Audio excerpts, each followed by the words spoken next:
Hey, good morning, good afternoon, good evening. You have reached the Saturday Science Chats.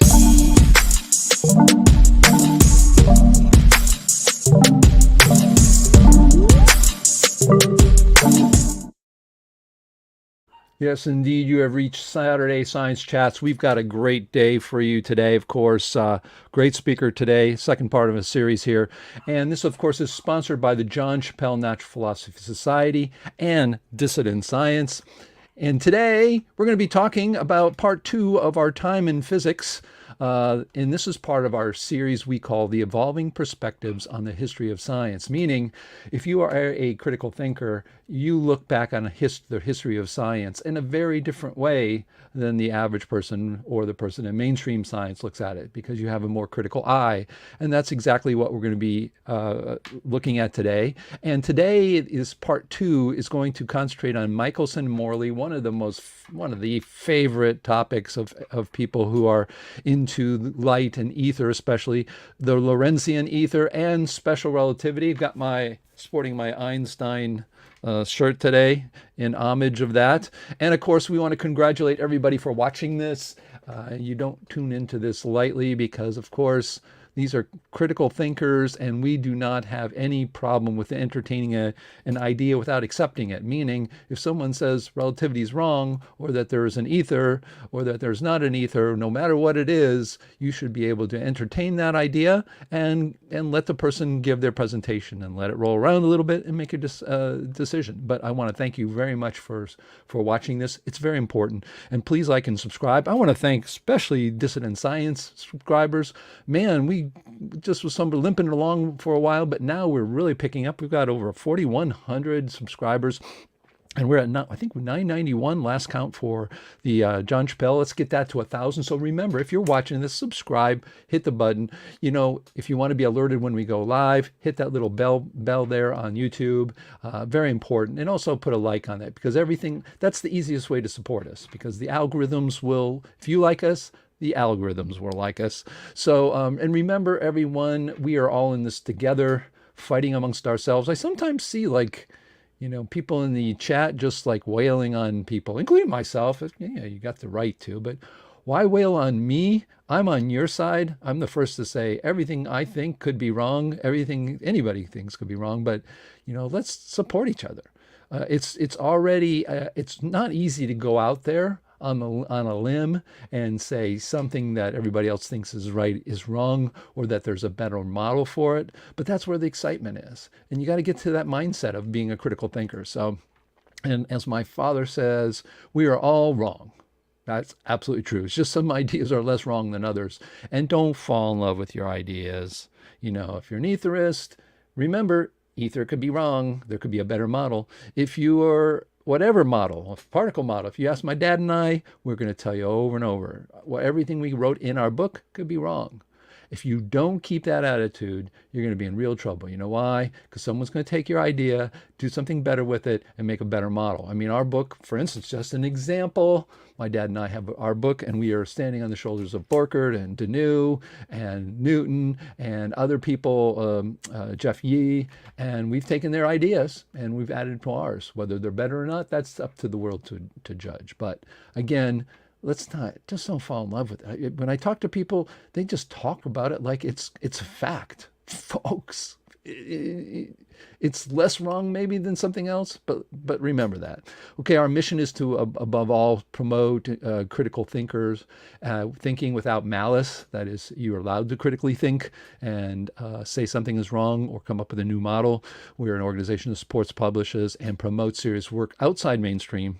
We have a forum of debate in modern topics in physics, cosmology, philosophy, mathematics, and more. And we provide a forum for presenting serious papers and theories without fear of censorship.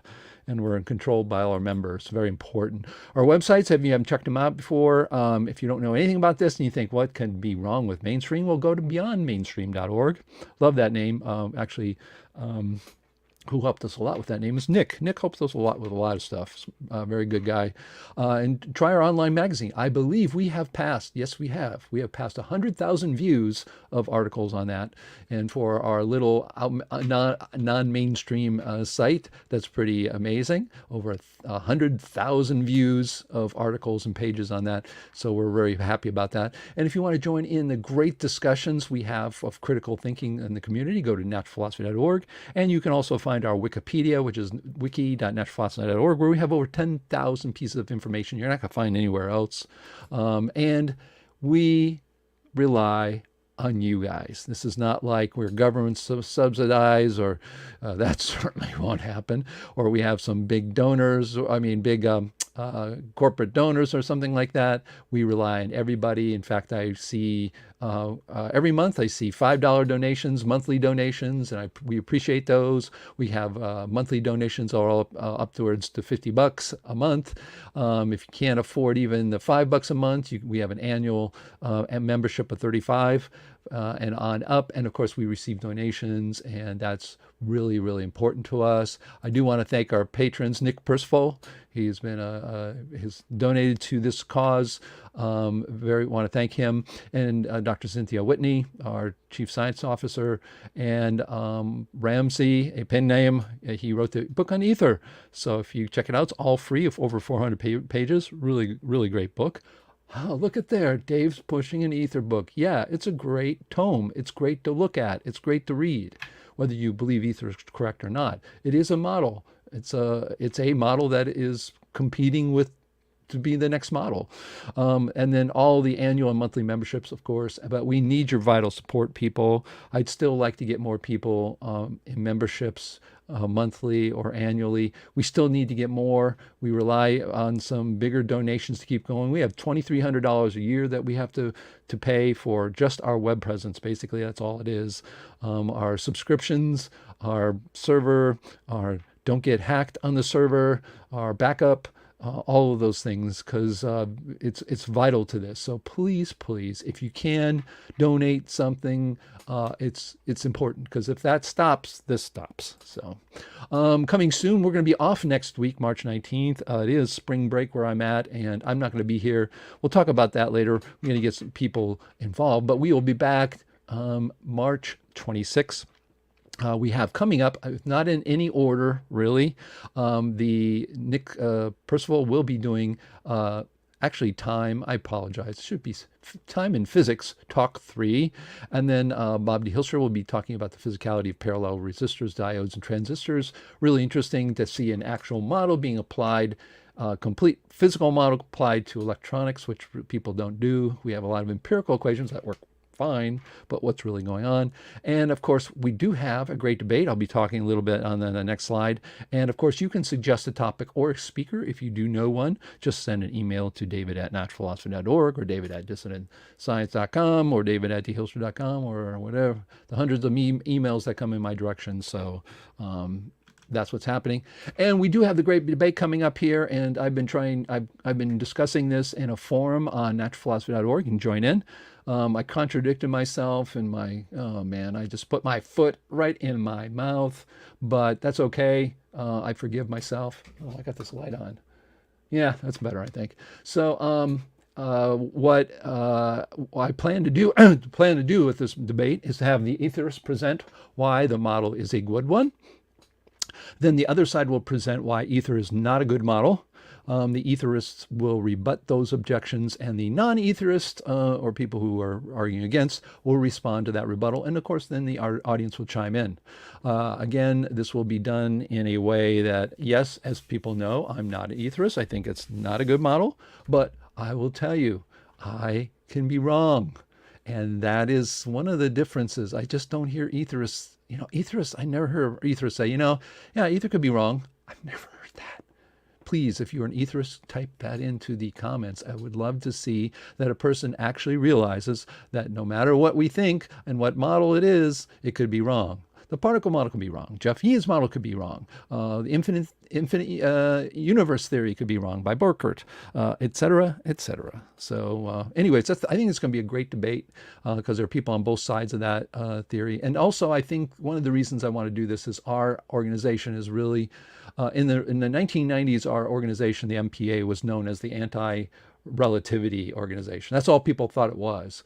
But with time, a lot more things came in, philosophy, Borchert's infinity, getting the assumptions of all your work by another gentleman, and also expansion tectonics came in.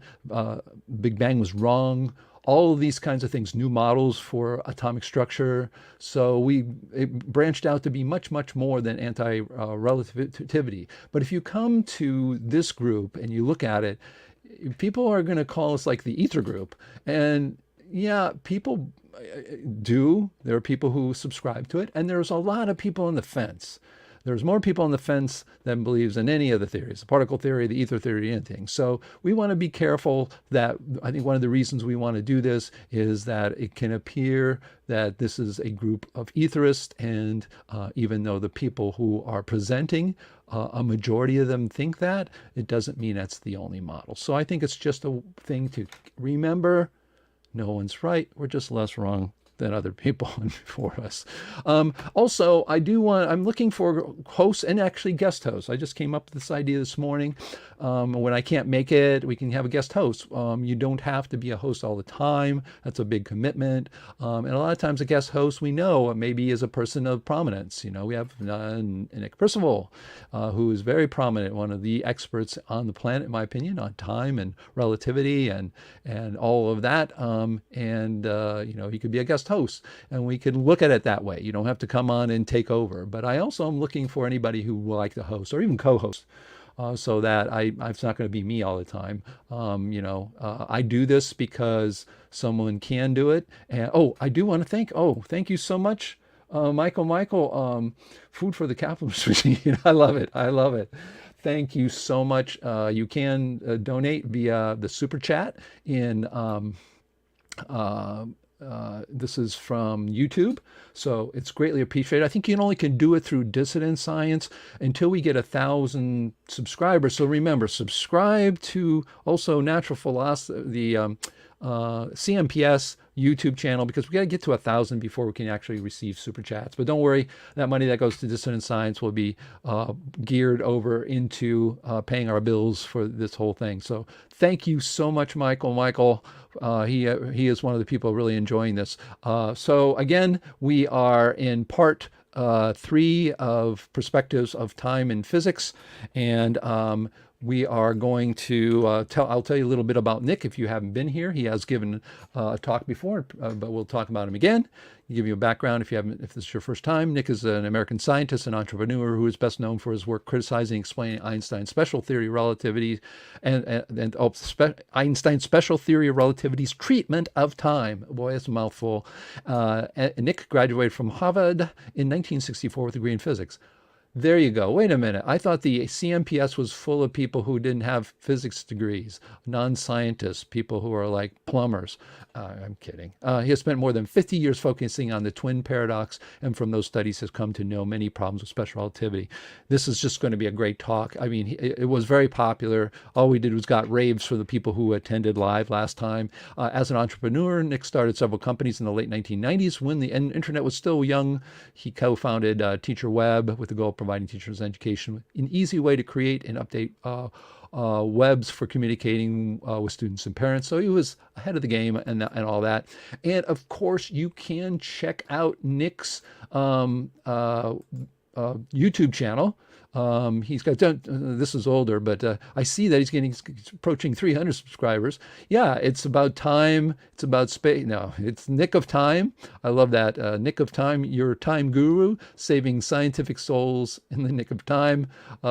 That was part of our marketing here. But you can go to it. I made a real easy way to get to it, so you don't have to go and find and search. If you just go to any browser and put in nick.naturalphilosophy.org, you're going to see this. And of course, once this video video is, we're going to be watching his video presentation today, is it will be available on his YouTube channel. So you do want to check that out. So I'm going to take this down, and I'm going to bring up the man himself. Nick Percival, how are you? Doing well.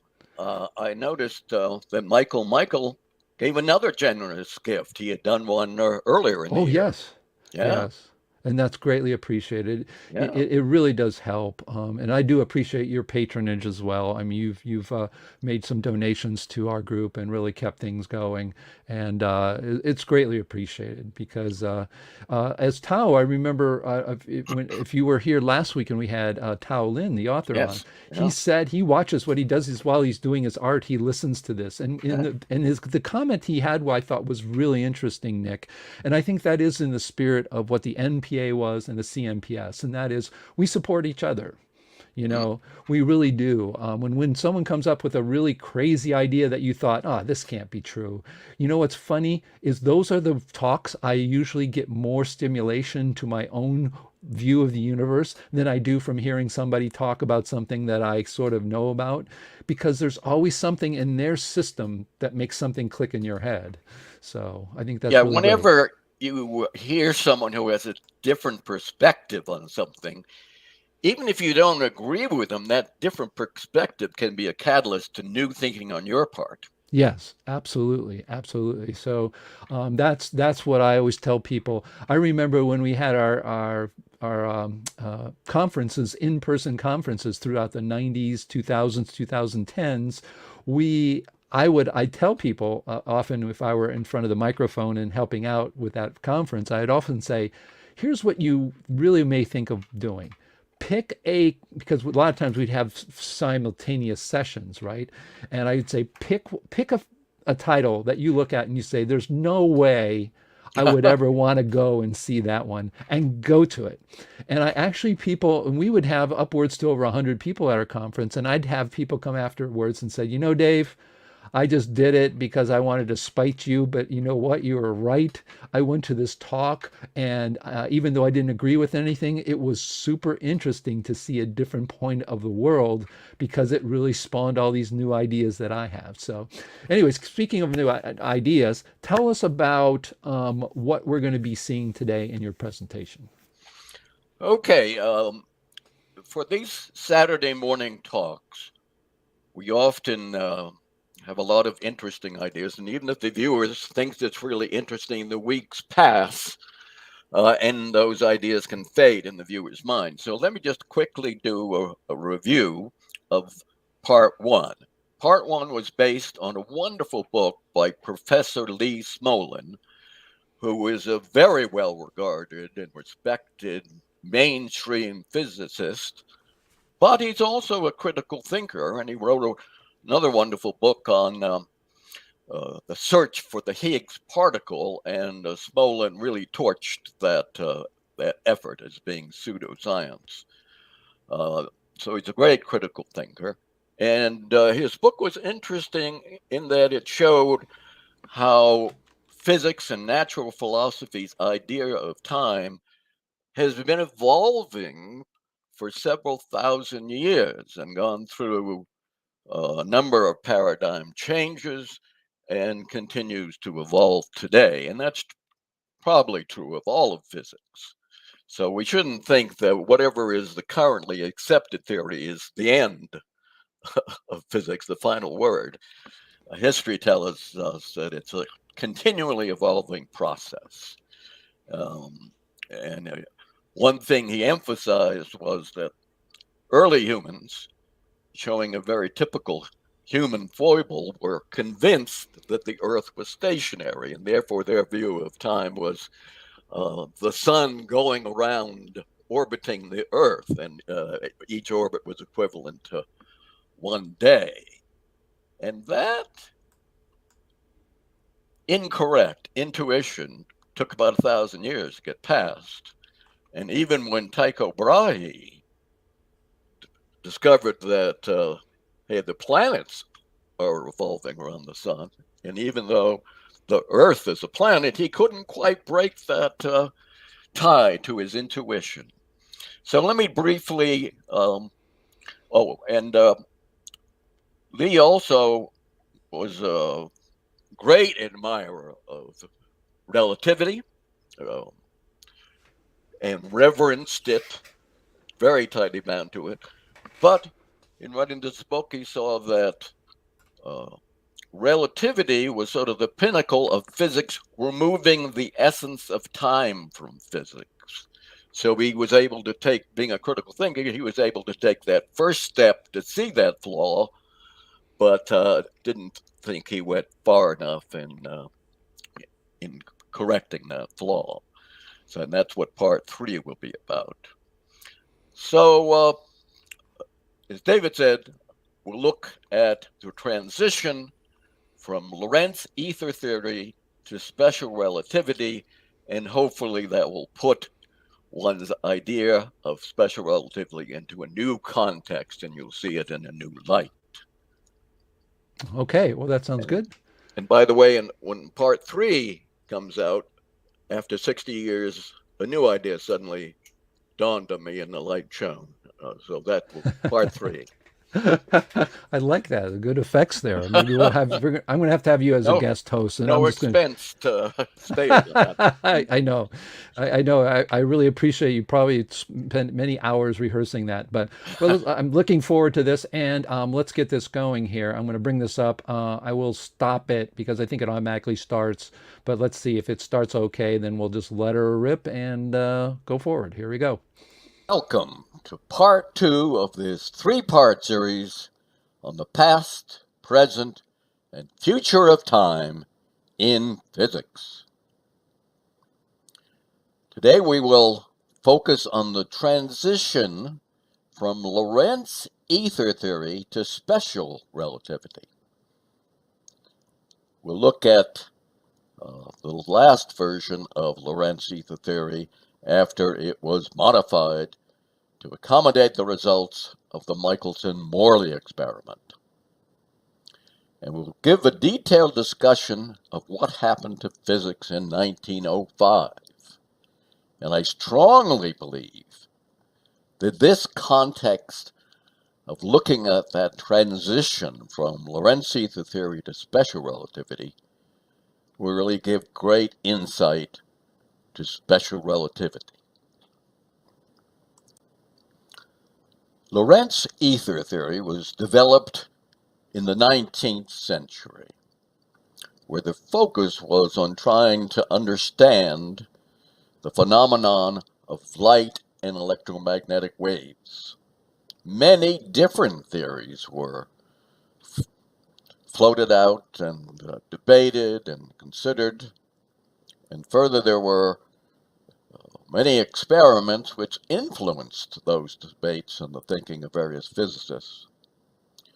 To me, it seemed like a period of true scientific method, not perfect by any means, but definitely using the scientific method, and it yielded real progress step by step. Early Lorentz Aether theory was based on classical physics, absolute time and space, except that really the ether took the place of space. It was motion with respect to the ether that caused a lot of physics phenomenon. And the idea was that the Earth and all the other planets move through a motionless ether. The Michelson-Morley experiment was performed in 1887. The Michelson-Morley experiment, often abbreviated MMX, was designed to measure the speed of the Earth through the motionless ether.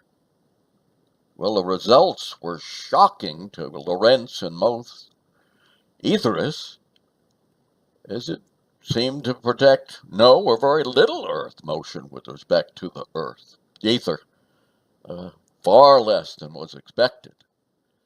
So this was a catalyst to Lorentz rethinking parts of the ether theory.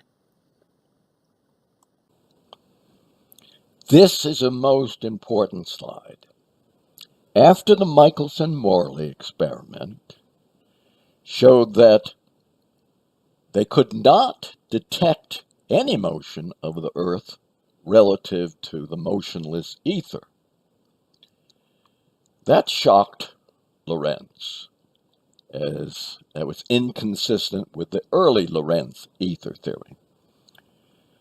So, to address those Michelson-Morley experiment results, Lorentz reconciled LAT to those results by adding physical length contraction and physical clock retardation or clock slowing as a function of absolute velocity with respect to the ether.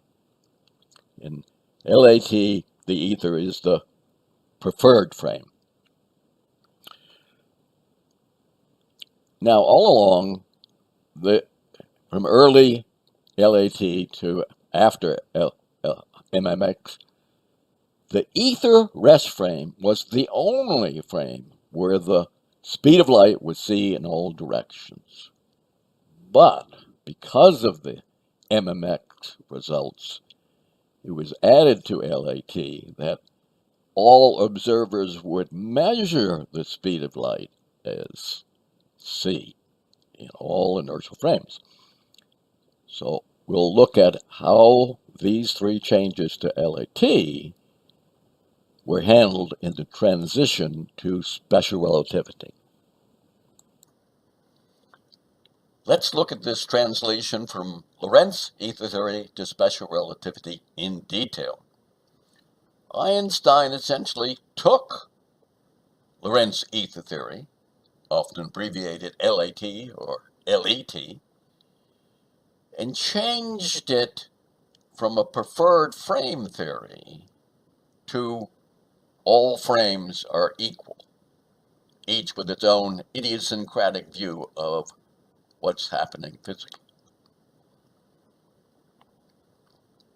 Step 1, Lorentz ether length contraction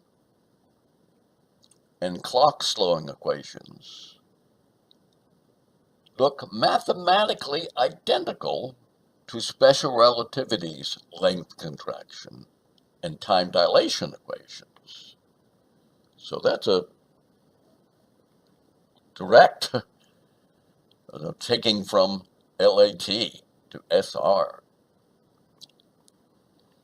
However, in LAT, the velocity, v in those equations, represents absolute velocity with respect to the ether, whereas for special relativity, the v is relative to each inertial observer. So while the math looks identical, basically the physical interpretations of those two equations are at opposite ends of the spectrum. Let's take a still closer look. In LAT, there is one and only one physical model, with absolute velocity being measured with respect to the preferred frame. Further, in LAT, clocks and meter sticks at rest with the ether are the fastest and longest, respectively. In contrast, in special relativity, each observer sees physics as if his frame was the single preferred frame of LAT. For example, each observer thinks that his clocks are the fastest clocks and that his meter sticks are the longest meter sticks. And also, they see the speed of light being c in all directions in their frame. So basically what he's done is taken LAT and its single preferred frame and made each inertial frame into the single preferred frame in his SR model. So in LAT, clock slowing is an asymmetric physical effect. In contrast, in special relativity, its analog, time dilation, must be just observed and not physical. Just observed, it's like two twins who separate and each sees the other shrink. It's a purely optics effect, and there's no physical shrinking going on at all. Further, if one interprets special relativity's time dilation as a asymmetric physical phenomenon, a contradiction immediately arises. Like in the fourth bullet, we see that Herbert Dingle says that that interpretation of special relativity as describing what's happening physically requires that clock A works more slowly than clock B, and clock B works more slowly than clock A. As if that weren't enough, if you interpret special relativity as describing physical reality, that's at odds with the relativity principle, as we'll show in detail later. Lorentz's original Lorentz transformations that were developed for the modified version of Lorentz Aether Theory after MMX, they transformed from the single preferred frame view to another frame's view of space and time. And the reverse transform was a true physical inverse. If you use the Lorentz's original LTs and found that B's clock was moving or accumulating time at half the rate of A's, and then you use the inverse, you determine that A's clock was moving twice as fast as B's. Quite consistent with the true physical effect.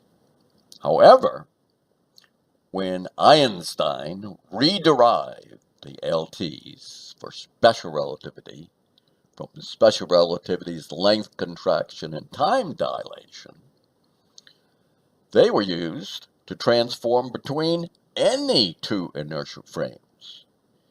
And the inverse transform was not a true physical inverse. It was the same equation, or really a mirror image equation, which is only consistent with special relativity's length contraction and time dilation, describing just observed and not physical effects. LAT yields a single physical model that all use. And LAT's length contraction and clock retardation are asymmetric physical effects. In contrast, special relativity is observer-centric with an infinite number of different and conflicting space-time models that are all claimed to be equally valid physics models. However, that transition to special relativity drains most of the physics out of special relativity's infinite number of models, allegedly describing what's happening physically. We'll take a closer look at that coming up.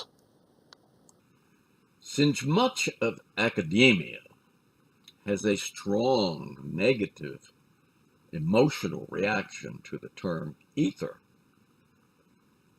I'll refer to Lorentz Aether Theory as Lorentz preferred frame theory here, as that's really the conceptual level that we're talking about.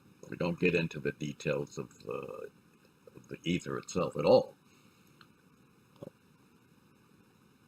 So we've been looking at the transition from Lorentz preferred frame theory to special relativity,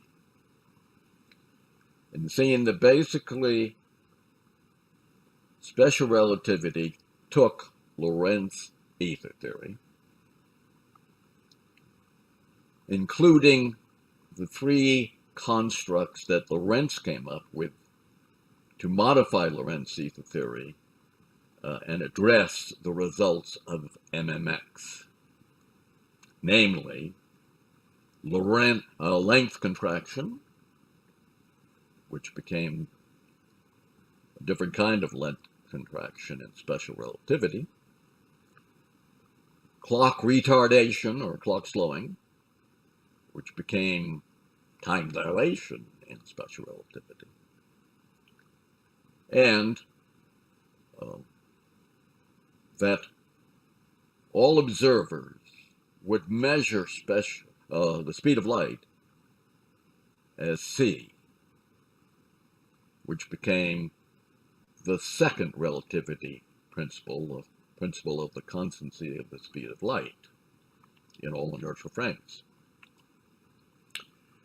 Well, that one change that Einstein used to turn Lorentz Aether Theory topsy-turvy was the relativity principle. Now, that principle was characterized by Einstein many times as saying that all inertial observers, very different views of physics, were equally valid. So now that raises the big question that we will address next. That question is, was the transition from a single physical model with a single preferred frame and motion with respect to a specific physical entity to special relativity's infinite number of observer-centric space-time models, where space can morph into time and time can morph into space, a step forward or a step backwards? If you come to this talk as a confirmed relativist, or you have the opinion that special relativity must be right because physics academia says so, try and be open-minded on that topic, as we make a few points below. Special relativity, as we have seen, took LAT's single preferred frame model and changed it so that every inertial frame sees itself as the single preferred frame. Now that's kind of a dubious assumption to make. In fact, it's an incorrect assumption. When I've talked to relativists, they say things like, well, special relativity has been proved by the empirical data to 9 decimal places.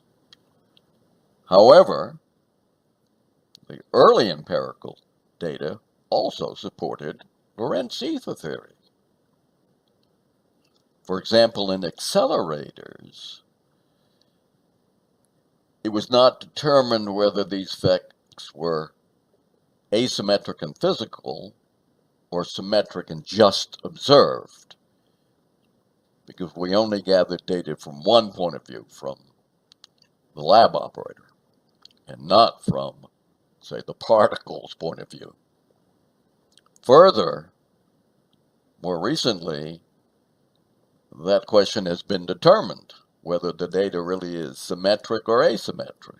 And the GPS data shows consistently that the asymmetric model is correct and the symmetric model is incorrect, despite claims to the reverse. A relativist might say, well, special relativity is the foundation of all modern physics. Well, space-time physics has led to constructs like dark matter and dark energy, which are really fudge factors to bridge the gap between relativistic predictions and the empirical data. So those are fudge factors. I call them dark fudge factors. Further, in Big Bang inflation, which says that the size of the universe increased by a factor of something like 10 to the 36, which is unimaginably large increase, in 10 to the minus 32nd of a second, which is an unimaginably small amount of time, and that the start and stop of that inflation period is unknown. That seems like a great, another fudge factor to me. Let's look a little closer at one of the points on be open-minded on the validity of special relativity. We'll look at the GPS system. To compute the velocity effect on clock rate, GPS uses the Lorentz preferred frame method. It uses satellite velocity with respect to a single preferred frame, namely the Earth-centered inertial frame, and the surface of the Earth velocity with respect to a single preferred frame, still the easy I-frame, and then computes how much the satellite clocks will be slowed by velocity compared to the Earth-bound clocks. Well, if instead they had used special relativity's time dilation as a function of relative velocity between the clocks, which is what special relativity requires, gives a very different result, and in fact many contradictory results, because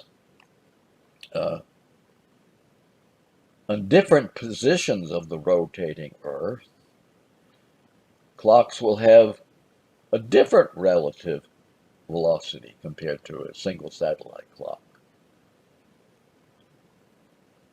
And all of those predictions are contrary to the GPS data. What was academic reaction to the transition that we just talked about? Well, initially, there was much opposition to Einstein's clock paradox claim, became the twin paradox claim. It claimed that special relativity's time dilation causes clock slowing, physical clock slowing. And academia asked, how can a symmetric effect, like time dilation, cause an asymmetric result, as claimed in special relativity? Well, after a while, since special relativity was derived from first principles, whereas Lorentz modified LT with an ad hoc fix after MMX showed there was a problem, they started to get behind special relativity. Then, after general relativity was developed, it had really beautiful math. The academics really loved it.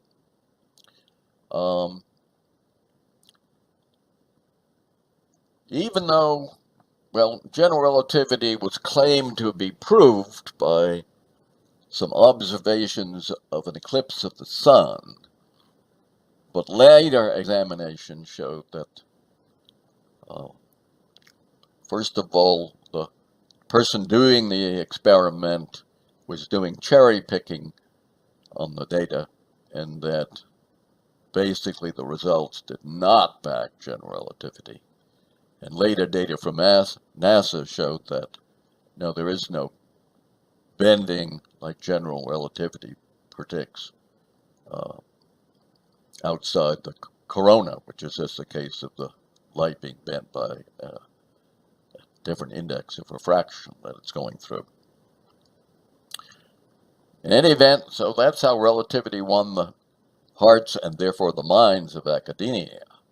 Even though in 1916, Einstein recanted on his clock paradox claim about special relativity, time dilation causing clock slowing. Very interesting. The bullets on this page come from reading many different authors on the history of science. To that, I'd like to add one footnote, a personal opinion. I think that special relativity's derivation was just as ad hoc as for Lorentz preferred frame theory, if not more. First of all, special relativity took the three tools that Lorentz came up with to handle the alleged null results for the MMX, namely length contraction, clock slowing, and the speed of light will be observed as c in all the frames. And to that he added one ad hoc change, namely the relativity principle. And that came about to reconcile a misinterpretation of the MMX results, namely the conclusion that the preferred frame doesn't exist, or that the preferred frame can never be determined. Now we will look at how special relativity deals with the construct of time. And to do that, I'm going to repeat three very important charts from the first talk. So if you've already memorized those charts from the first presentation, you can go browse to the email for a while. Special relativity, which gets rid of time in physics in many ways. First of all, it replaces absolute time with relative to the observer time. And if you read the 1905 paper, it's very interesting that there's no attempt by Einstein to say, oh, here's the reasons with absolute time, and here's the benefits of going to relative to the observer time. And that is mostly true in terms of the physics community. You might assume that such a dramatic change in paradigm would be at least debated, or even if everyone instantly agreed, that they would enumerate all of the benefits of this change. But no, some peripheral comments, of course, but in general, no, we just accept it. Furthermore, Einstein redefines time in terms of the speed of light and assumes that the speed of light is constant for all observers in all inertial frames for both the speed of light approaching those observers and the speed of light receding from all those observers. And this is implemented into special relativity in the following way. If you're going to use special relativity in an inertial frame, you have to synchronize your clocks using Einsteinian synchronization, which goes like this. You send a signal from clock A to clock B, and that signal is sent back to clock A. When it gets to A notes the total time for that clock, for that round trip of light. It then divides that total time in half by assuming it takes the same amount of time to go from A to B as it does to have light go from B to A, regardless of the motion of that inertial frame. So if you do that, if you synchronize your clocks that way, regardless of physical reality, then you're guaranteed to measure the speed of light as being a constant c, whether that light wave is going away from A towards B or towards A from B. So the net result is that time equals the length of the path that it's traveled divided by c. Time is defined in terms of the speed of light and assumes that the speed of light is constant for all inertial frames. Still another way that special relativity gets rid of time in physics is the construct of relative simultaneity. Each inertial frame or inertial observer has their own idiosyncratic view of what's simultaneous. For example, for some event X that A observes as being simultaneous with his present state, there will be another observer who sees X as simultaneous with an event in A's future, and a third observer who sees X as simultaneous with an event in A's past. Hence, in special relativity, there's no global past, present, future. Each observer has their own construct of past, present, future, and of what's simultaneous. Lee continues, special relativity and general relativity gets rid of time. In the relativistic universe, it's like a timeless unity. The flow of time is an illusion. Relativity's reality is there's no global past, present, or future. All there is a four-dimensional space-time, whereas time is not separate from space. And that four-dimensional space-time is like a frozen block of ice. In special relativity's construct of space-time, in Einstein's words, space and time are subjective ways of dividing up a four-dimensional reality. In relativity, the universe is a mathematical, geometric object, called by all the block universe view. Let's look at the twin paradox. It's a topic that I'm intimately familiar with. I've studied it for around 60 years.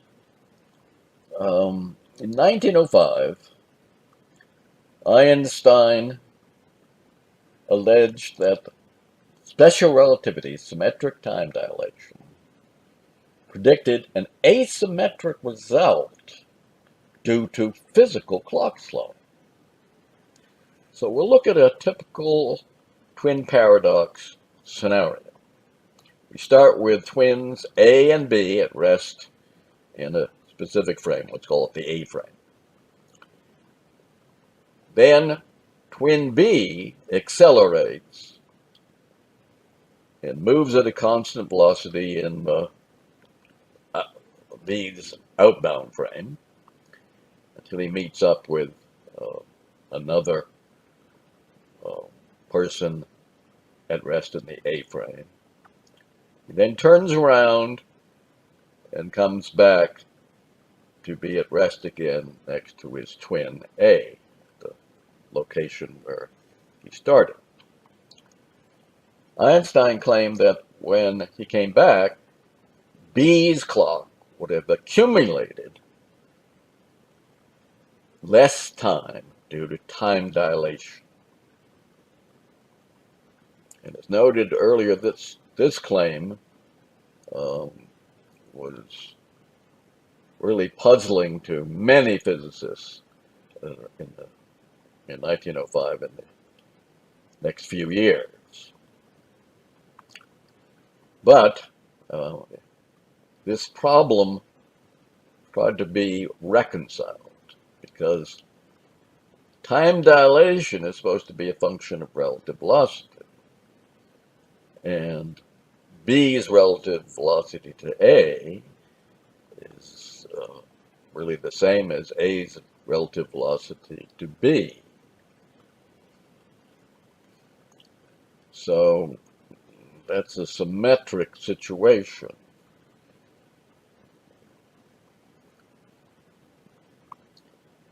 So relativists tried to reconcile this by saying, okay, B can't use special relativity, can't invoke the time dilation equation because B experiences acceleration, and special relativity only holds for inertial frames. Well, this attempt at a rebuttal was really worse than the allegation, because if an observer and his instruments can't be used, or can't use special relativity if they've accelerated in the past or accelerated in the future, then special relativity can't be used at all. It's useless. Further, one can modify that basic twin paradox scenario and not have B start at rest in the A frame, but already being in the B frame and going at constant velocity in the outbound leg. And when he passes by A at an arbitrarily close, he can synchronize his clock with A. And there's no problem about relative simultaneity since they're arbitrarily close. And there can be a B prime who's moving in the opposite direction and who, in essence, does the inbound leg of the round trip. And when B prime passes B, where A prime is also at, again, B prime and B can compare clocks. And since they're arbitrarily close, there's no problem about relative simultaneity. And special relativity, in essence, predicts the same amount of net proper time difference, the same amount of difference in the amount of accumulated clock readings between A and B, or B prime. So now we've eliminated accelerations and eliminated that rebuttal about its accelerations means that B can't use special relativity. Another rebuttal argument from the relativists goes down the drain. So if the relativist claims that special relativity's inherently symmetric time dilation equation causes physical clock slowing, which is inherently asymmetric, then he has an immediate logic flaw for special relativity, because he has to say that A will see his clock as the fastest and B will see his clock as the fastest. So They came up with a little sleight of hand and said, well, if we can get rid of B and only look at A, then the flaw isn't obvious. But the problem is that special relativity's reconciliation argument that B experienced acceleration and therefore B can't use special relativity produces an even worse problem, an even worse flaw for special relativity. Since we just discussed the twin paradox scenario, let's use the twin paradox to make another point. Special relativity's relative simultaneity removes the physics from special relativity. In discussing the twin paradox with relativists, I'd say, how much of the net proper time difference had accumulated at various points along the way of that round trip? For example, the midpoint, the turnaround point. Well, let's say we had a spaceship going out to visit some asteroid outside the solar system that was near enough to being at rest with the Earth, so that the speed out to the asteroid and the speed back was the same.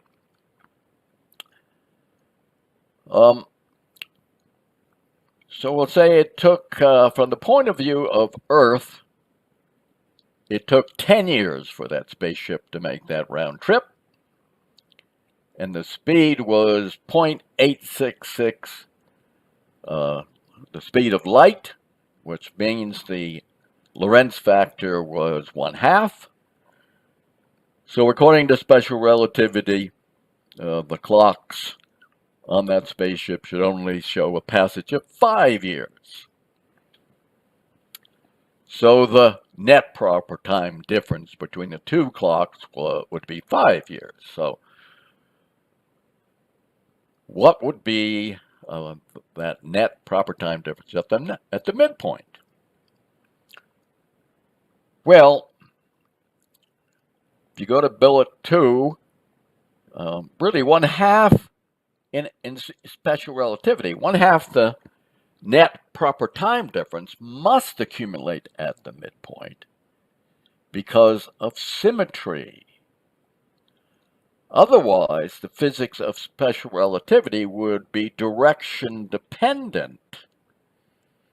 If you accumulated more or less time on the outbound leg than in the inbound leg, or vice versa, then the physics would be direction dependent, which would be a violation of the relativity principle. If the physics was direction dependent, then you could put all frames into a hierarchy, and the one that had the fastest clock rate would be the preferred frame. So the question I asked, how much of the net proper time difference had accumulated at various points of a twin paradox scenario, was not inherently meaningless. It was just inherently meaningless in the context of special relativity's infinite number of inconsistent views.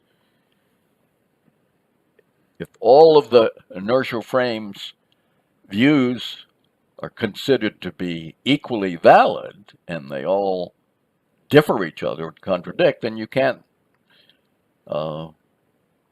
be discussing what causes what and what are the physical causes. So that's an example how relative simultaneity in special relativity hides a detailed description of what's happening physically.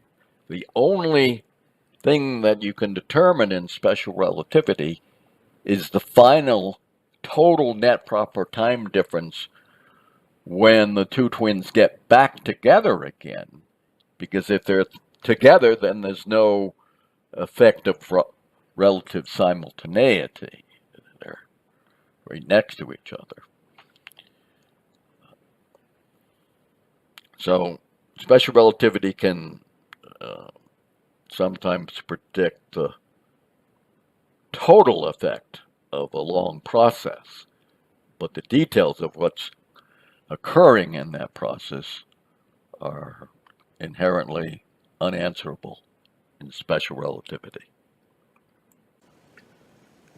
We'll continue to look at the twin paradox, and after relativists gave up on the species argument of B can't use special relativity because B accelerates, they can try to come up with some other reconciliation arguments for difference in clock readings for a round trip.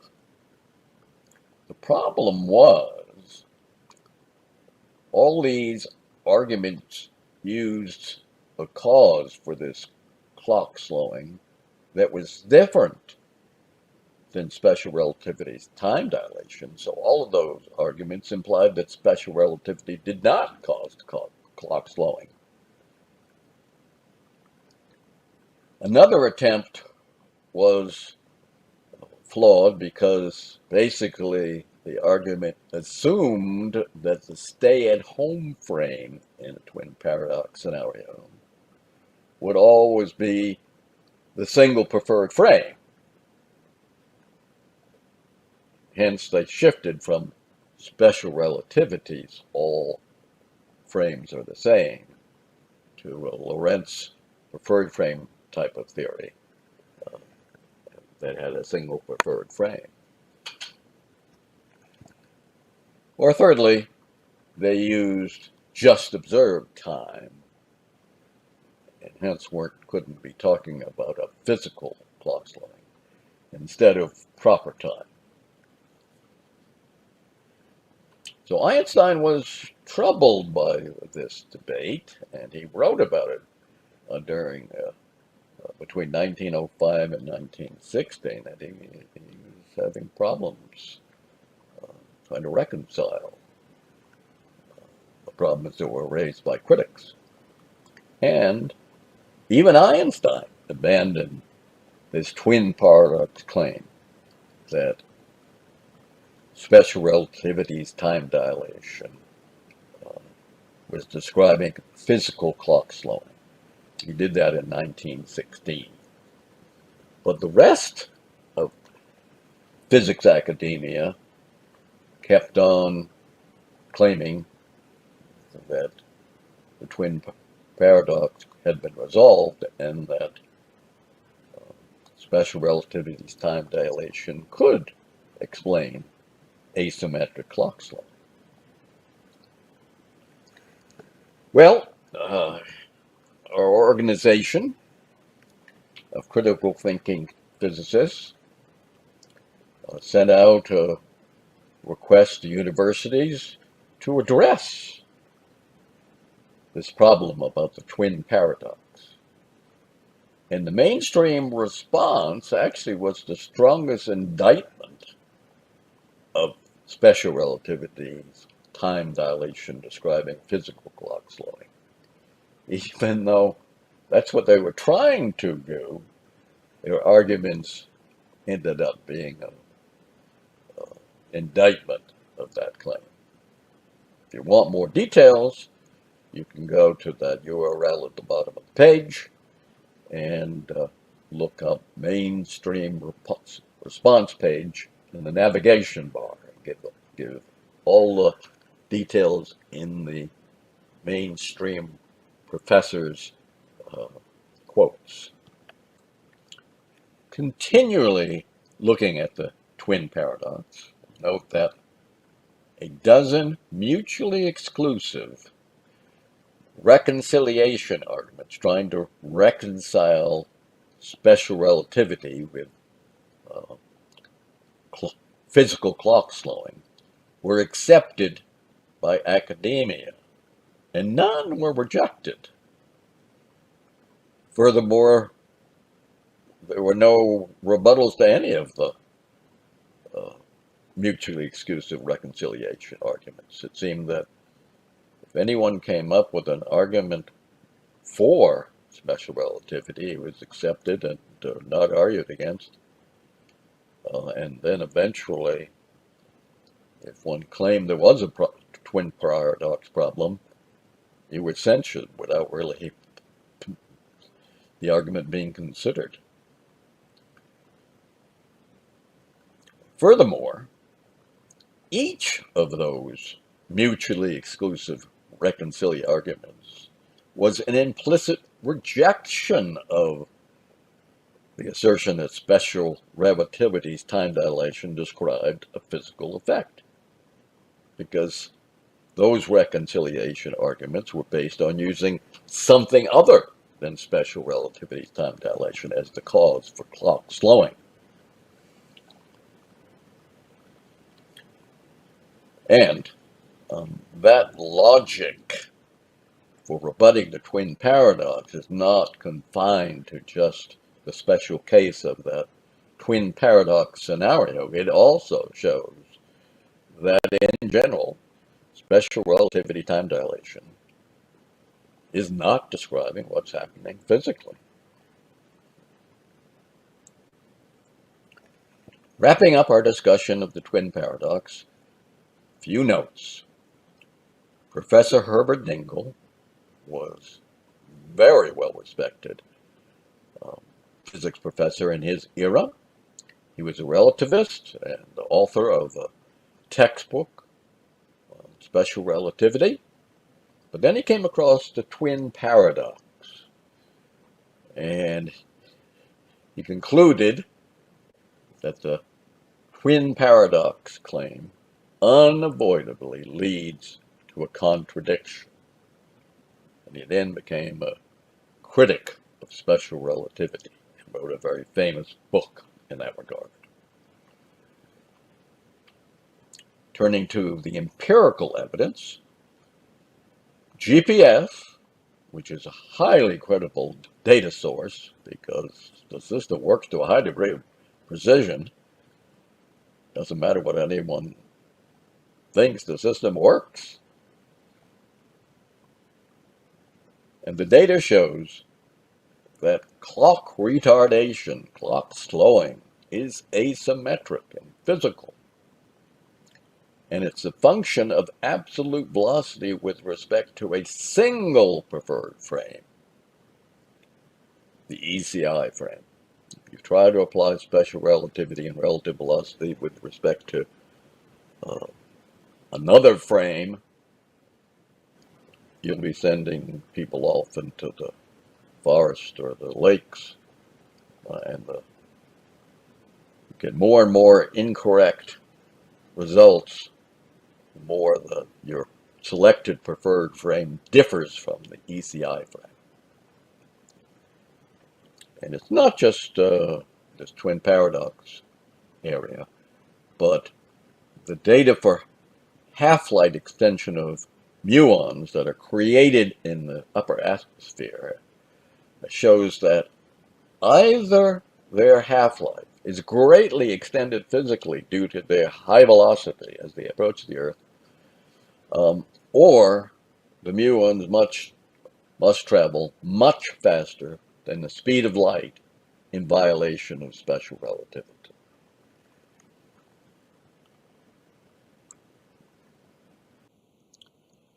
Often we'll hear relativists say that special relativity has the limited domain of inertial frames.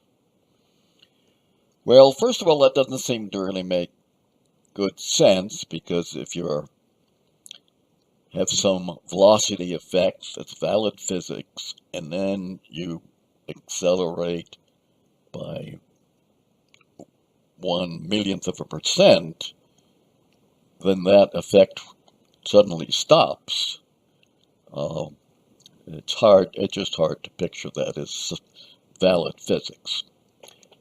Anyway, I think what really happened was that when Einstein was doing his math analysis, for velocity effects, he naturally found it was much easier if you limited it to constant velocity, because then you didn't have to deal with acceleration and its attendant forces, because then you'd have to figure out how to clearly separate the effects of the new force that was causing the acceleration from the pure velocity effects. Second, if it was really true that special relativity could only be used when observer and observed were in inertial frames, special relativity would be worthless. It would even rule out applying it if there had been past or would-be future accelerations.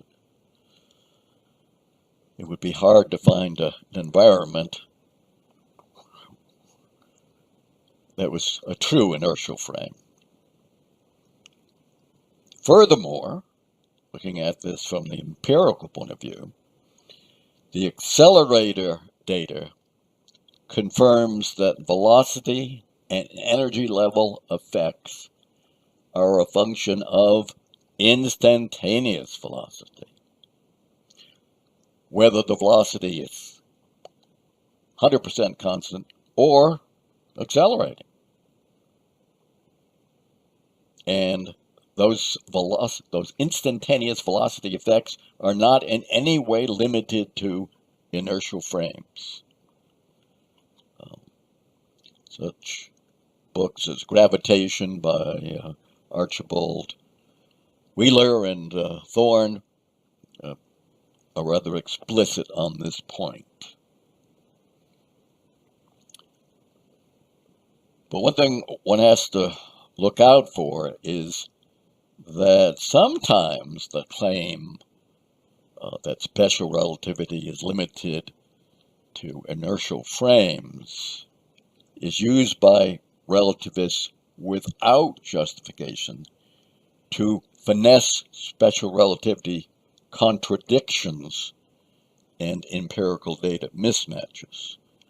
For example, I've heard relativists on Monday say the GPS system is built on special relativity, which obviously has very little to do with an inertial limitation to inertial frames. But on Tuesday, when they're confronted with the empirical data showing that the velocity effects are 100% opposed to special relativity, that they are asymmetric physical effects, then the relativists say, that data doesn't apply because special relativity, the domain is limited to inertial frames. Since the primary focus in this presentation is time, let's look at simultaneity. Simultaneity is really a man-made construct, but does it have a physical meaning? Well, let's look at this example. If a light signal arrives from an event and the observer knows the signal took 3 seconds to travel from the event, then it's reasonable to say that the event occurred 3 observer proper time seconds ago. So if you really know what's going on physically, you can define simultaneity in an absolute way consistent with that physics understanding. So if you have a solid physics theory, then absolute simultaneity will drop out naturally. But if your theory is talking about naive observations, then you're going to have some problems. It has to be based in the reality of what's happening physically.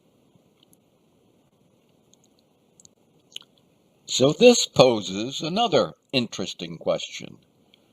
Why then does special relativity imply relative simultaneity? Well, I think the answer is because special relativity has an infinite number of incompatible space-time models, one for each observer. If one takes the models one at a time and assumes the second postulate and/or Einsteinian synchronization is valid, then relative simultaneity must result. The problem arises when one tries to look at two physically inconsistent models at once. In contrast, if all observers use LAT's single physical preferred frame model, they will all agree on what's physically and absolutely simultaneous. Earlier, we saw that there was an inherent inconsistency between relative simultaneity and the relativity principle of special relativity. Let's look further. Let's say that light goes between two separate events, E1 and E2. Well, in special relativity, different observers label their coordinates differently, but that doesn't mean that the above occurs differently for each observer's view of space-time.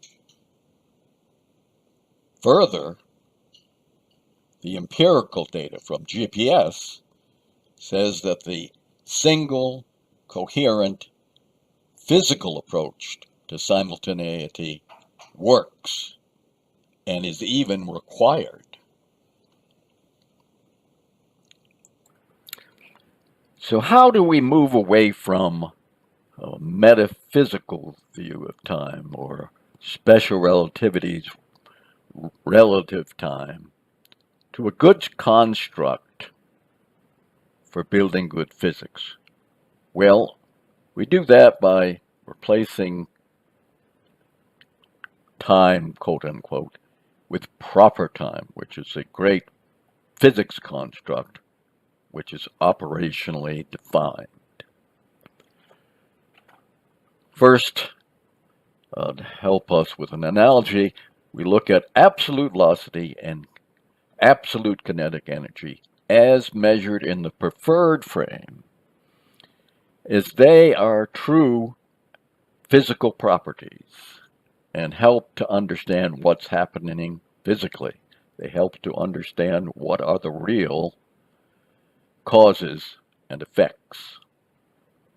Similarly, for time, we need to define locally a standard of absolute proper time rate, and then extend that by interrelating all of the different local proper time rates to get a global, consistent global absolute time. For example, we have a time rate on the surface of the Earth, maybe 2, and on Jupiter, maybe 1, so we know how to correlate time on the surface of Jupiter to time on the surface of the Earth. And we just continue using that methodology. In fact, that's really using GPS's methodology. It determined the proper time rate for clocks at rest in the preferred frame, which in the vicinity of the Earth is the ECI frame. And then it uses theory and experiment to relate that standard rate to other proper time rates for clocks at other locations in other states of motion. And that leads to a universal time, at least in the locale of the Earth. And as I say, that can be extended to the entire universe if we have enough physics knowledge.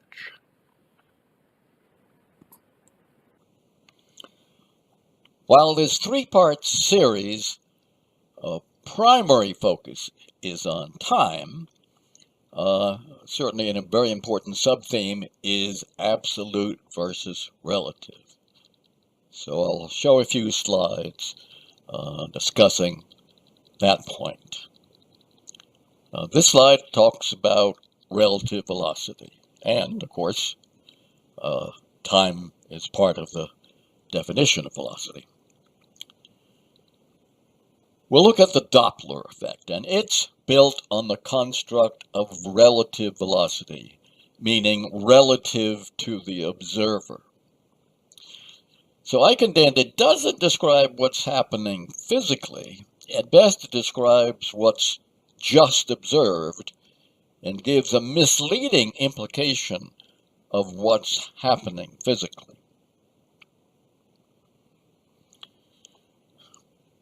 Okay, is relative velocity the physical cause and effect mechanism for the Doppler effect? Well, let's take a look at an example of someone on Earth observing light from a star 5 billion years ago, and they note the Doppler effect, and from that they compute what the relative velocity must be. Well, let's think of the case of observing a star that's 5 billion light years away. So when the light is emitted from that star, the Earth isn't in existence. And certainly the telescope and the observer aren't in existence.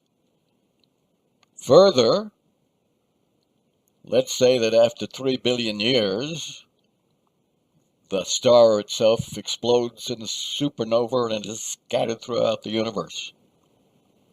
So when the light is received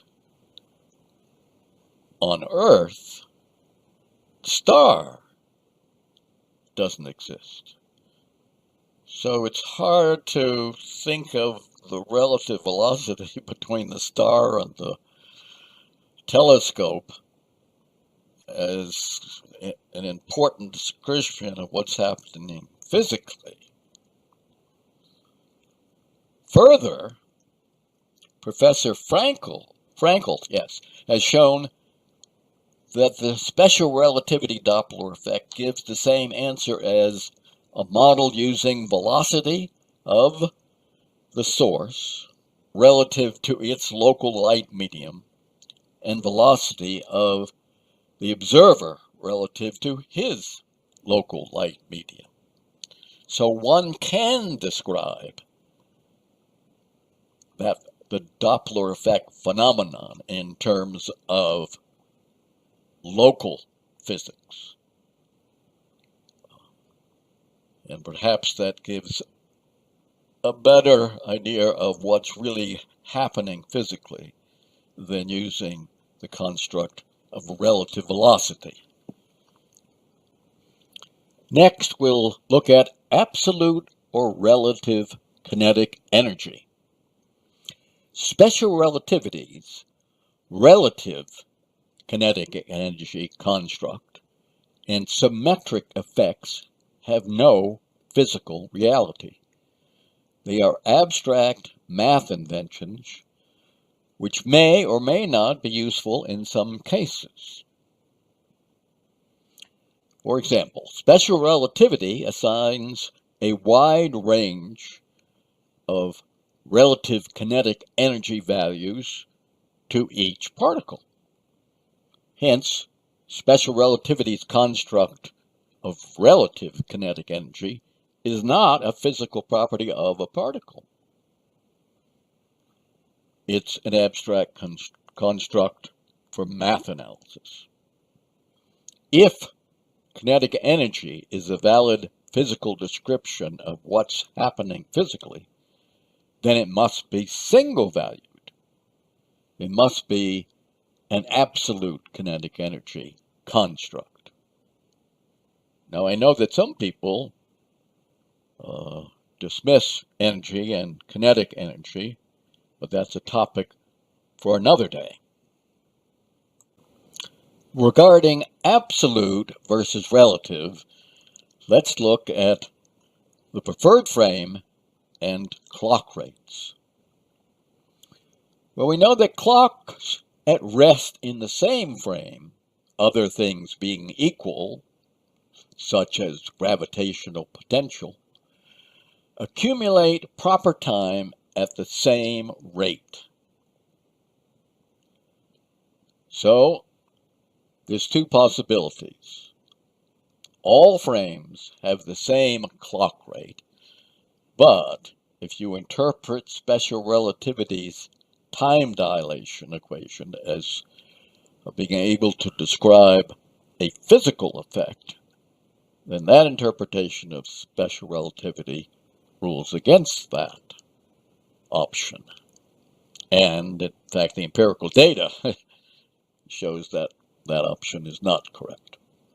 Therefore, using special relativity with that interpretation, we must have all frames do not have the same clock rate. If that's true, regardless of how you interpret special relativity due to empirical data, then the frames can be ordered by clock rate, yielding a hierarchy where the frame with the fastest rate, other things being equal, is the preferred frame. And GPS shows that that conclusion is correct. And in fact, in the vicinity of the Earth, that preferred frame is the ECI frame. If one claims that special relativity's construct of relative velocity yields physical effects, that in turn yields a flaw.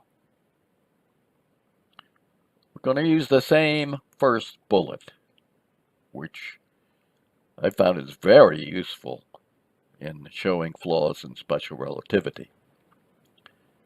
We know that clocks at rest in the same frame, other things being equal, have the same clock rate. So, if special relativity claims that accelerating from being at rest in frame A to being at rest in frame B reduces the clock rate for the accelerated clock, then special relativity, if consistently applied, must also claim that accelerating from being at rest in frame B to being at rest in frame A reduces the clock rate. Hence, if we take a clock from frame A and move it to frame B and then move it back to being at rest in frame A, it will have undergone two clock slowings and must be slower than the rest of the clocks in frame A, which violates the same clock rate rule in bullet 1. QED. Okay, we'll wrap up with a multi-part objective summary and conclusion. Einstein took Lorentz Aether Theory's high-level conceptual preferred frame model and transformed it into a multi-observer centric model based on a false assumption, namely, assuming there was no preferred frame, no ether. Or, even if there was a preferred frame, it was unfindable. Well, GPS tells us that the preferred frame in the vicinity of the Earth is the ECI frame. And special relativity is really built on the construct of frames, but frames are a mathematical abstract construction. So I much prefer to think in terms of preferred physical entities. And we have velocity with respect to a specific physical entity, and that relative local motion is what causes the physical effects. So we have the ECI frame, and that suggests that maybe the preferred physical entity is the gravitational field, the non-rotating gravitational field.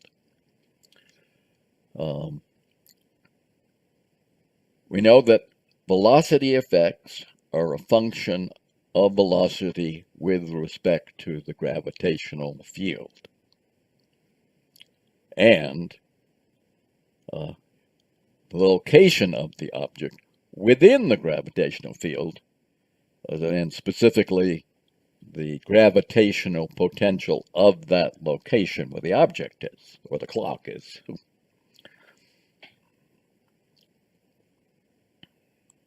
And some additional summary points. If special relativity's velocity effects are claimed to be just observed, then special relativity is at odds with GPS and the Haffley-Keating experiment data. On the other hand, if special relativity's velocity effects are claimed to be physical, then contradictions arise, internal contradictions, and the theory is still at odds with the data, which is very asymmetric data. To wrap up, I'll make an objective summary. Both Lee and Nick of Time conclude that time needs to be reborn into physics. We need absolute time with absolute past, present, future, and a preferred rest frame, but not necessarily a return to Newtonian absolute time, where time is pictured as sort of a separate entity and dimension, where there's a universal clock that ticks off what's really time. Lee's solution was to use general relativity for some things and shape dynamics for the rest. However, I would think that there should be a more physical approach that's not dependent on a patchwork of ad hoc fixes to relativity, such as dark matter, dark energy, the inflation period in the Big Bang, or shape dynamics. To see that more physical approach, see The Future of Time, which is part 3 of these talks.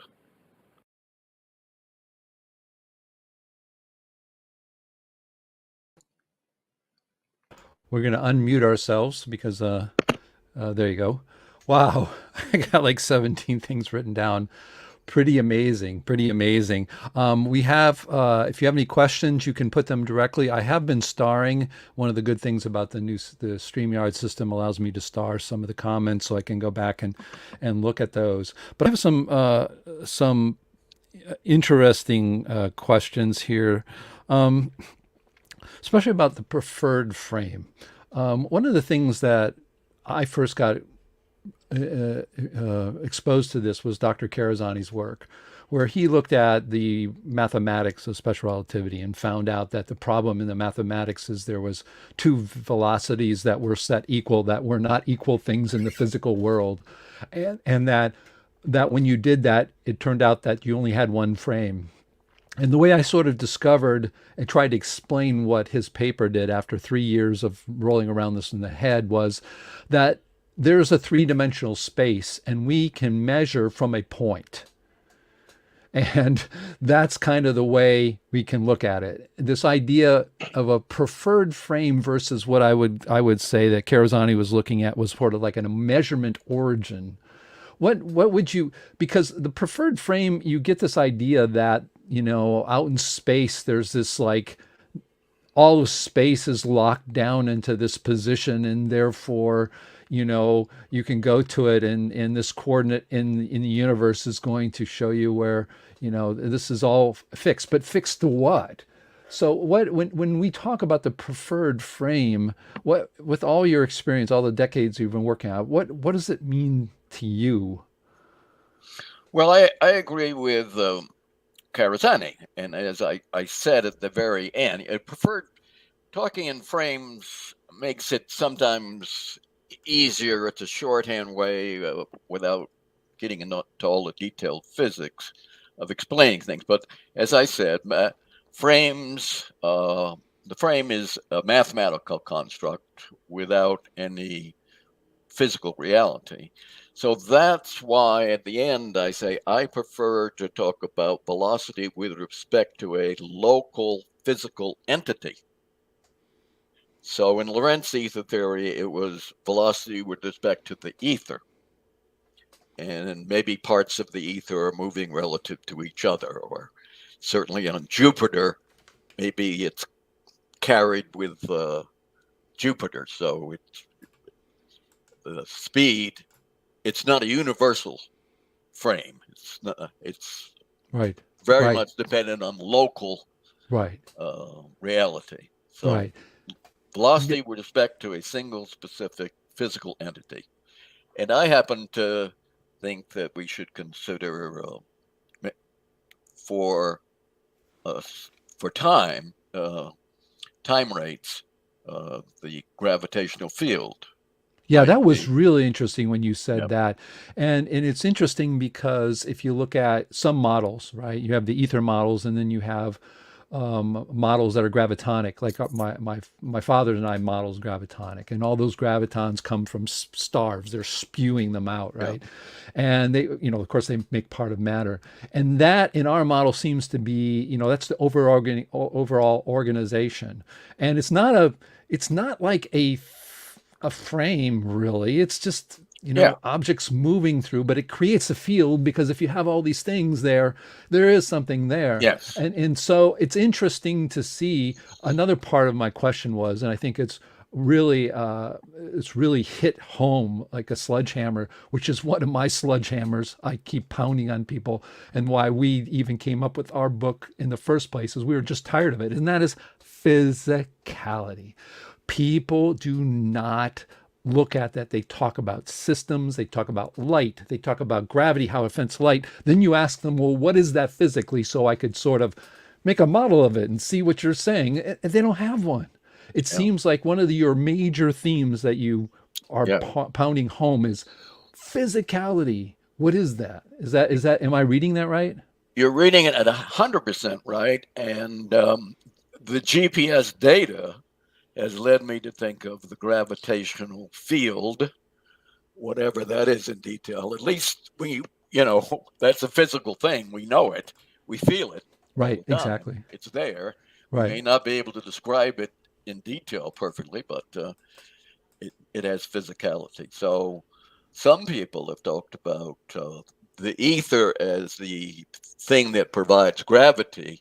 I tend to think of it as uh, gravity really is the ether, uh, or a Yeah, yeah, substitute for the ether. yeah. I had not known that you had the similar view about gravity. I just was Yeah, led well, to it it just turns, led to it yeah. by GPS data. That's all. Yeah, no, exactly. And a good friend of mine was Ron Hatch, of course, Yeah, and he was in my movie. He was my first investor, and he was always talking about about that, and that how they are dealing with real physical things, and they yeah, use the earth as the center for their measurement. In fact, one of the interesting things with Ron, before he had died not too long ago, he was corresponding with NASA, or at least because NASA had a 0.56 picosecond problem with GPS, and no one could explain it.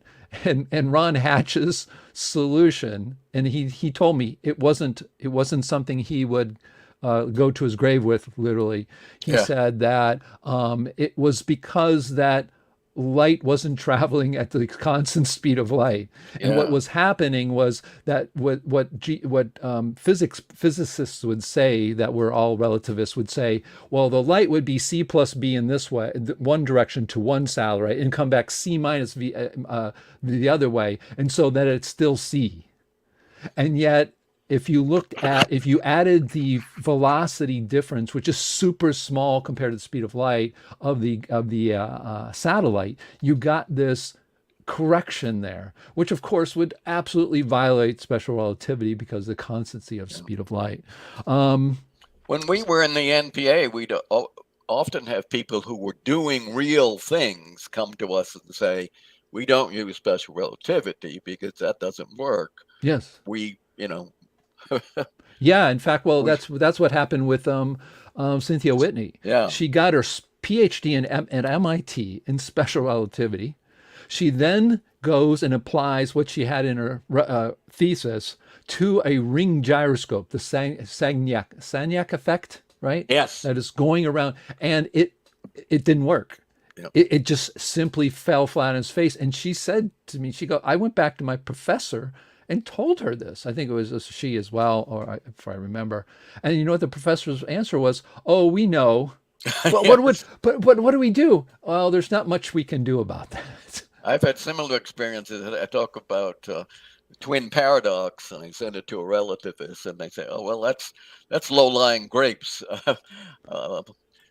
We think we're focusing on electromagnetism, so Right. And they you kind and of admit that there's a problem there, but they don't want to look at I it. think this is another interesting historical thing because I remember when you were doing this, you sort of came up trying to organize this thing of here are going to be real problems with special relativity. We're going to send them to real universities and ask them to answer that. That comes with right, the twin paradox. Yes. Let me see here. So why don't you tell us a little bit about that?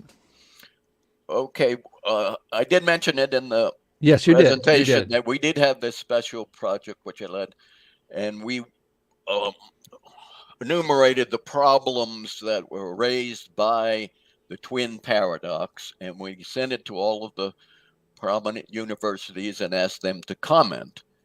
And they came back with a whole number of different replies, which were supposed to reconcile these problems with special relativity, but from my objective point of view, they just confirmed the problems.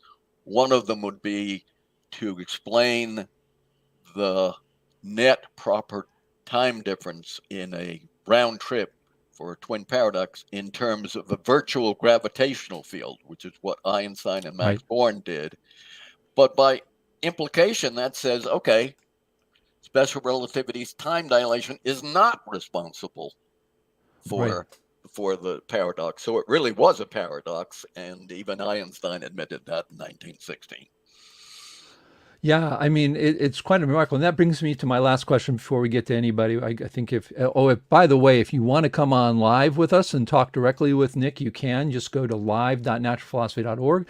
We have what I call the green room. You can come in and I can bring you on the air. You don't have to be even a video. You can just be audio either way, but that is available. But that brings me to another question, and that is people...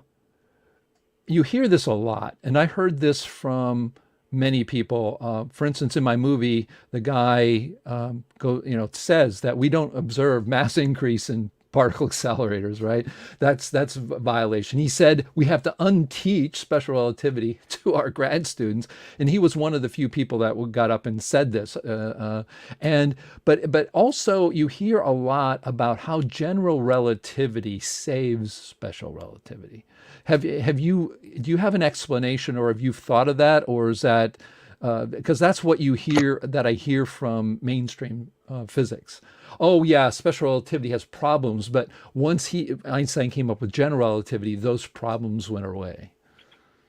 Well, a couple of points. One, the physical model or implied physical model of special relativity is quite different than the model for general relativity. And that's why they never were able to have a seamless merger of the two. So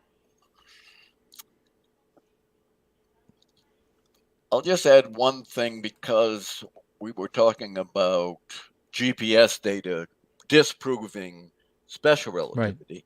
Well, when Einstein created the equations for gravity, I had no uh, problem with that. I disagreed with the interpretation of warp space time, Right. but I didn't have any problems with that per se. And in fact, GPS agrees with the general relativity prediction that time rates are dependent on gravitational potential. So that part seems to be consistent with supporting of general relativity. But to the degree that they fleshed out general relativity by adding some of these concepts from special relativity means that there are flaws in general relativity Mhm. um, outside of the basic equations for gravitation. In addition, a lot of key constructs of general relativity were based on the equivalence principle, Mhm. which Ron Hatch was quite articulate about it, showing some flaws in that assumption. Right, right. Okay, I'm going to bring up a comment here. They said what's that? Newton physics dot CA, I guess, dot CA. Search Einstein's theory of relativity versus classical mechanics and Paul Marmet. I guess somebody had mentioned that Paul Marmet, a Canadian physicist, wrote the best papers about the subject. I'm not sure what that is. Do you Yeah. know of Paul Marmet's work? No, I'm not familiar with it, but some other people have mentioned it in the CNPS, but I have not looked at it. Oh, okay. Okay. That was one thing. Another, let's see, I'm going to come up here trying to get a few more of these. This is an interesting comment. That person said, C is really an average velocity. Is there anything that you in your work would say something about that or have any comments on that? Well, I really don't know what the context of that was. As stated, yes, that's true, and that um, So, if you have a round trip of light sent to a mirror and reflected back, then the average is an average of C plus V with a C minus V, which right. will approximate C. But that's not consistent with special relativity. Special relativity is very clear that it's saying it's C going out and it's C going in, and it's implemented via Einstein synchronization. And Right. so Right. Right. it's So the there's another comment here. We have Einstein's special relativity has a fatal flaw. This is a person's comment. I wonder what you would say. Its spherical wave proof is a fail, type 1 error. A spherical light wave in a stationary frame will not be spherical in the moving frame. yeah, yes, I believe that is correct. I haven't really focused on that particular problem, but that has been brought up by others before. Yes, and Another, that's kind of essential. That's kind of a reflection of the second relativity principle, and gets to the heart of where Einstein went wrong. Yes. right. I remember even in my movie Einstein Wrong, Dr. Eberly Spencer said there were two assumptions of special relativity. One that the speed of light is constant Mm. in all frames, and she said something else I can't remember, but she said, and both are wrong. Yeah. So that is Yeah. there's an inconsistency with in the assumptions that all inertial frames have the same physics, yet you have to measure light independently of the moving frames. You automatically those two things, if you try to logically put them together, explode in your hands. Is that Yeah. am I reading that wrong or? Yes. I mean, there's probably some good in the relativity principle, in that there's some commonality on the canonical form of physics equations, which is interesting. But if you take that too far, then you miss all the detail of what's happening physically, and you just become too abstract and are prone to go off into fantasies. Right, right.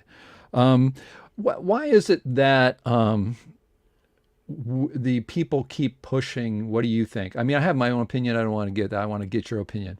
But I saw Bill Nye, the science guy, in person, right? My daughter freaked out because I guess she watched all the videos in their school. And he's good teaching, Newtonian stuff. And there's a lot of things he teaches that are great. But during this lecture, I was sitting in the front row, and I had to bite my tongue, and I just shut up because I was sent there by my company, and if I would make a a real problem, that would be a real problem with my job. So I just bit my tongue. But he pulls out his cell phone, holds it up to everybody, and these are all high school kids, very bright kids actually. And he says, if it wasn't for GP relativity, he said it this way. I very specifically remember because it was burned into my brain. He says, if it wasn't for relativity, both special and general, the GPS on your phone would not work. And yet they continually repeat that. I have my idea, but why do you think they can get away with that other than just repeating a myth? I mean, where do you think that comes from? Well, two things. When GPS was first developed, it was developed using special relativity.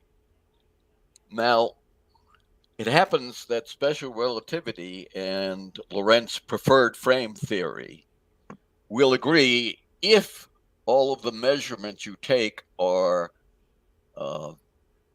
based on the preferred frame. And GPS uses ECI as the preferred frame, which happens to be, to a high degree of precision, seems to be the preferred physical frame, representing the preferred physical entity of maybe the gravitational field.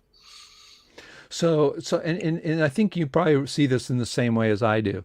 When general relativity to me is no different. Well, it is different, but I mean, in its effect and its measurements and your calculations, it's different from Newton's equation for gravity. I mean, it's just another way to talk about how a body would move in space. It's got this different concept, which of course you can never grab a hold of because there's no physicality to it, and it's all into a fourth dimension, which are only three in the universe. But is that your interpretation as well? Because I noticed you keep saying that it does, general relativity does have some merit. It does give you how do you say, it's an empirical equation which gives you a movement of something, even though that NASA only uses Newtonian. They don't use general relativity in their equations for all the objects in the universe. Am I interpreting right what you have been saying? Well, as I said before, I have no problem with Einstein's theory of gravity, that core of general relativity.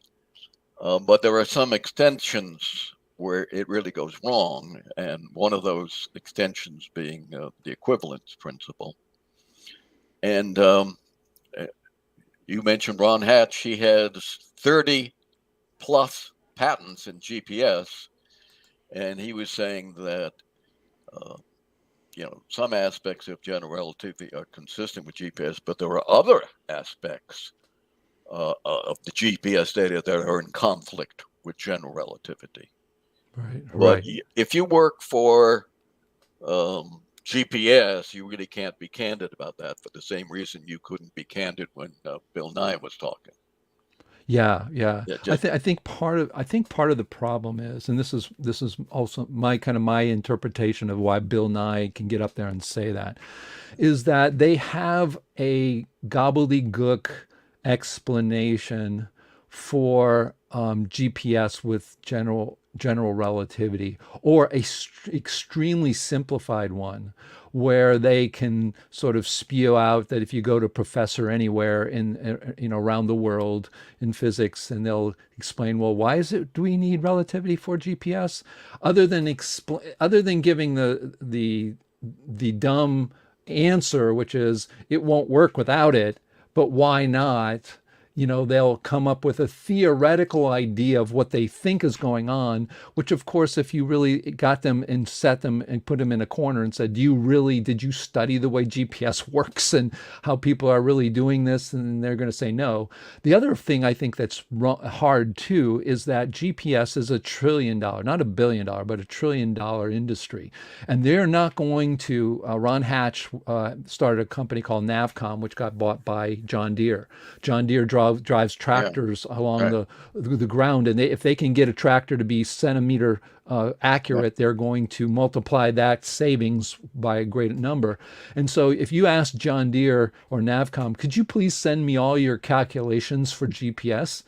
They're not going to send it to you. And in fact, I remember another one was Greg Volk when we were at a conference. I think it was in Flagstaff, Arizona. He was sitting there, and during one of a GPS lecture, somebody next to him said, "Look, I work in GPS," and literally turned to him and said in a whisper, "Oh, it's a dirty little secret. We in GPS, we don't use relativity." So it there is. were two things I'll mention. For the gravitational potential effect, that's consistent with general relativity. So that part is. Right, exactly. No, I agree. Plus, the equations for velocity-dependent clock rate are the same for Lorentz preferred frame and special relativity. Sure. But if you use absolute velocity, which is used in GPS, absolute with respect to the ECI frame, then the model, what you're really using is Lorentz or preferred frame theory rather than relativity. And Ron knew NASA data very well, and he said they do the same thing. They think they're using special relativity, but they're using absolute velocity with respect to, say, the center of mass frame for the universe. Well, that could be one of the reasons why they say it is using special relativity, is because it's a special case. It's a special case. Yeah. I mean, it's just this, when you use that fixed frame, they coincide. Yes. Right? Yes. That's what it is. Well, listen, I mean, this is just super fascinating. I mean, people, I really, first I want to thank you for putting all this together, to be able to, to sit down and actually put together a history, because we're revisiting history with the new critical thought. And it's amazing to me to see that your conclusions and your directions are very much where the more modern models are out there. If you look at Borkert said it's all physical. We got to describe it physical. Yeah. He has ether different from us. We have our particle model. It's all physical. You can talk and you can talk and you can talk. It's gravity, it's light. And Jeff Yee, same thing. He is all physical. This idea that charge, if you look at Jeff Yee, de Hilster, and Borkert, those modern theories where people are trying to charge is a magical thing we put on stuff, and we have to explain why that electron does it. It's not because it's negative. And it's interesting to me, a person who has studied time and relativity for so long is going in that same direction. Yeah. It's quite amazing to me. So I want to thank you very much for putting this lecture series together. This is just great stuff. And again, if anybody wants to check it out, please go to naturalphilosophy.org. And tell us once more again, what's the third and final series? I know you've mentioned it in your slide, but just say it one more time here before we go. Yeah, it's New Physics, where I take the abstract concept of time and turn it into physics, ground zero physics. And there'll be a lot of people who will disagree with me, because let's face it, from the moment we're born, we think of things in terms of time and space. Right. So it's going to be very difficult. And I wasn't looking for this. It just suddenly occurred to me after 60 years. It took me 60 years. Suddenly, the idea flashed in front of me. So. Well, anyways, it should be an interesting catalyst to different thinking, even if you don't agree with me. Wow, that is really great. And again, thank you so much. People are really applauding your talk here today. And I look forward very much to this last one because I want to know what that light is. And I have been very good. I haven't, even though I have your lecture in hand, I haven't watched it because I want to watch it along with everybody else. So thank you so much. And we'll see you soon. Excellent. Thank you, David. Okay. That was just absolutely amazing. It really, if you haven't done, like this channel or subscribe to this channel or supported this in any way, you're really missing out on the chance for us to have these kinds of discussions. A person who's really, as a critical thinker from a very good university, a world famous university with a degree in physics, has thought about this outside of mainstream and come to amazing conclusions. And these conclusions are available to us to have him talk about, and for that to be part of our knowledge of the world. That's just unprecedented. You're not going to find that anywhere else. And this is completely supported by everyone who is a part of the community. So if you can donate, you can go to, again, to membership.philosophy.org and become a member, make a donation. There's super chat as well, all those things, because this does cost $2,300 a year, as I've said before. So every help, we don't want to see this go away because we don't have enough support. And I know there's so many people out there watching this and who really appreciate what this channel does, and it's sponsored by the John Chappell Natural Philosophy Society and Dissident Science. I want to thank all the subscribers and all the people here today and all those people listening, recording. Thank you so much. And as we always do, we will take it on out here.